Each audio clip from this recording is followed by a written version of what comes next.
Vivo గారు చెప్పిన దాని ప్రకారం పిల్లలు ఏదైతే తినుబండారాలు తిన్నారో 100% దాని వల్లనే అయింది.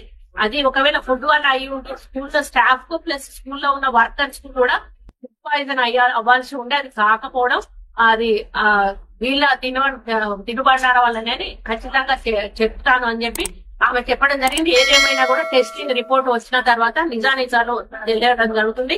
వాంకిడి గురుకుల పాఠశాల అనేది చాలా హైజెనిక్ గా ఉంటుంది. అక్కడ పిల్లలను చాలా మంచిగా చూసుకుంటారు. అదొక్కటే కాదండి, మా గవర్నమెంట్ వచ్చినాక ప్రతి గురుకుల పాఠశాలలు కూడా మంచి వాళ్ళ వాతావరణంలో పిల్లలు ఉండాలి, మంచి భోజనం రావాలని మెస్ ఛార్జీలను కూడా పెంచినటువంటి ఘనత మా ముఖ్యమంత్రి గారిది అని చెప్పి నేను ఈ సందర్భంగా చెప్తా ఉన్నాను. చేసినటువంటి తప్పు బయటికి ప్రచారం అవుతుందేమో, కానీ వాస్తవాలు నిజాలు నిలకడగైనా బయటకు వస్తాయి. కాబట్టి ముందు కేటీఆర్, నువ్వు దీని మీద నీకు చిత్తశుద్ధి ఉంటే, నిజాయితీ ఉంటే, రైతుల మీద ప్రేమ ఉంటే ఫస్ట్ నువ్వు దిలావర్పూర్ రా, నిర్మల్ కాడికి రా, నేను కూడా వస్తా. ఎవరు పర్మిషన్ ఇచ్చిర్రో ఒక్కసారి మాట్లాడాలి.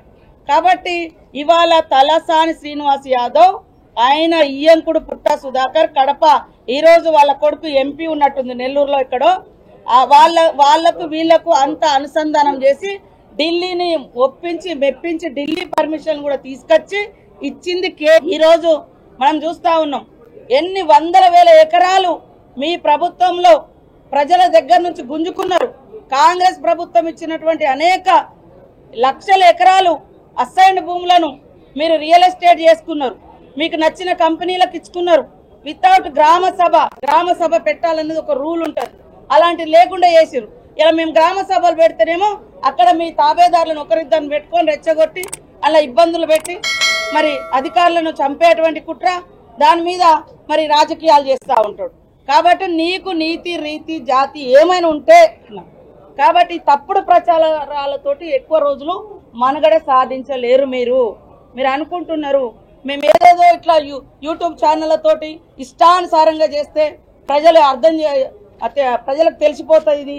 కానీ ప్రజలు నిమ్మలంగానైనా కూడా నిలకడైనా కూడా వాస్తవాలు బయటకు వస్తాయి.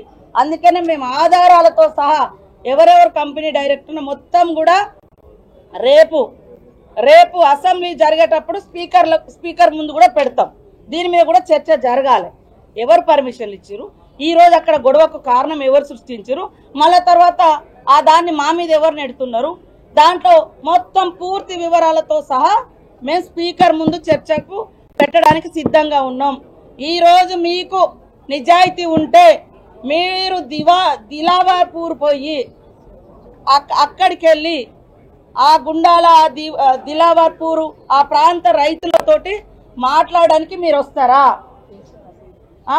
వస్తారా అనేది నేను అడుగుతున్నా. అక్కడే డిస్కషన్ అవుతుంది. ఆ తర్వాత మేము ఖచ్చితంగా దీని పూర్వపరాలు కూడా చనిపోయిర్రు, ఆ రోజు ఒక్కరి దగ్గర కూడా మీరు పోలే.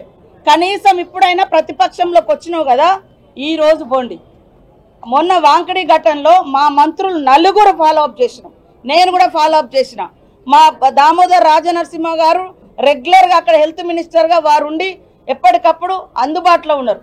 2 మినిస్టర్లు అక్కడ చేసిండ్రు. ఇంకా మేము పోలే మా నలుగురు మినిస్టర్లు అక్కడ నిరంతరం చేసినాం. అదే కాకుండా 16 లక్షలు ఖర్చు పెట్టినాం అమ్మాయిని బతికించడం కోసం.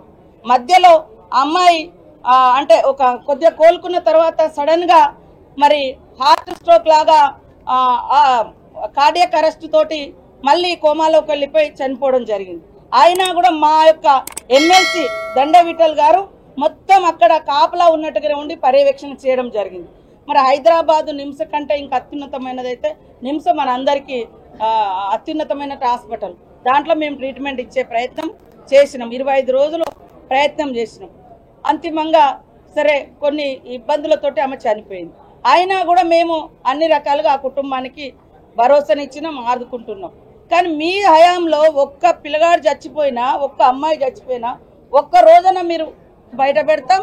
ఖచ్చితంగా కొంతమంది హాస్టళ్లలో ఉండేటువంటి వాళ్ళతో కూడా కొన్ని లింక్స్ పెట్టుకొని అవన్నీ ఏమేమి జరుగుతున్నాయో అవన్నీ కూడా బయటికి తీస్తాం.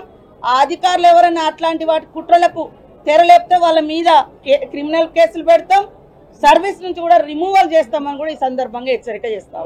భయపడాల్సిన అవసరం లేదు. ఎక్కడో చిన్న మిస్టేక్ జరిగిందా లేకుంటే ఇంతకుముందే తెలిసిందంటే ఈ అమ్మాయిలందరూ కూడా కొంత మధ్యాహ్నం ఇక్కడ బయట పోయి చిరుతిళ్ళు తిన్నారు బయట, అందుకే ఇలా జరిగిందని అంటా ఉన్నారు. అది కూడా నేను చూడలేదు, విన్న మాటనే. కాబట్టి ఒకవేళ అటువంటిది జరిగింటే బయట లేదా లోపల అన్నింటినీ కూడా ఫుడ్ ఇన్స్పెక్టర్ పంపించేసి ప్రతి విషయాన్ని కూడా క్షుణ్ణంగా చూస్తా ఉన్నాం. పిల్లల ఆరోగ్యం పూర్తి బాధ్యత మాది. ఖచ్చితంగా ఎవరు అధైర్యపడాల్సిన అవసరం లేదు. వామిటింగ్ సెన్సేషన్స్ ప్రకారంగా ఒకరికి రావడం వల్ల ఇంకో 10 మందికి ఆ సెన్సేషన్ ద్వారా అందరికి కూడా వామిటింగ్. జనరల్గా మనం కూడా పెద్దవాళ్ళం వెహికల్ దగ్గర పోతా ఉంటాం, ఒకరు వామిటింగ్ వచ్చేది మిగతా వాళ్ళకి ఆ సెన్సేషన్ ఉంటుంది. దాని ప్రకారంగా అయిందా, దీనికి ఏ విధంగా అయింది, ఖచ్చితంగా ఏ విధంగా అయినా కూడా ఎవరిని వదిలిపెట్టే ప్రసక్తే లేదు. ఈ విషయాన్ని ఇప్పుడే ఎస్పీ గారు చెప్పాను, అదే కలెక్టర్ గారు కూడా చెప్పాను. ఖచ్చితంగా పూర్తి స్థాయిలో ఎంక్వైరీ జరగాల, ఇంటెలిజెన్స్ కూడా పిలిపించి వాళ్ళు ఎంక్వైరీ చేయించాలని చెప్పాను. దీనికి సంబంధించి ఎవరైనా కారకులైనా కూడా ఎవరైనా ఉపేక్షించలేదని తెలియజేస్తా ఉన్నా. పిల్లల తల్లిదండ్రులు మాత్రం భయపడకుండా భయపడొద్దని చెప్పి తెలియజేస్తాం.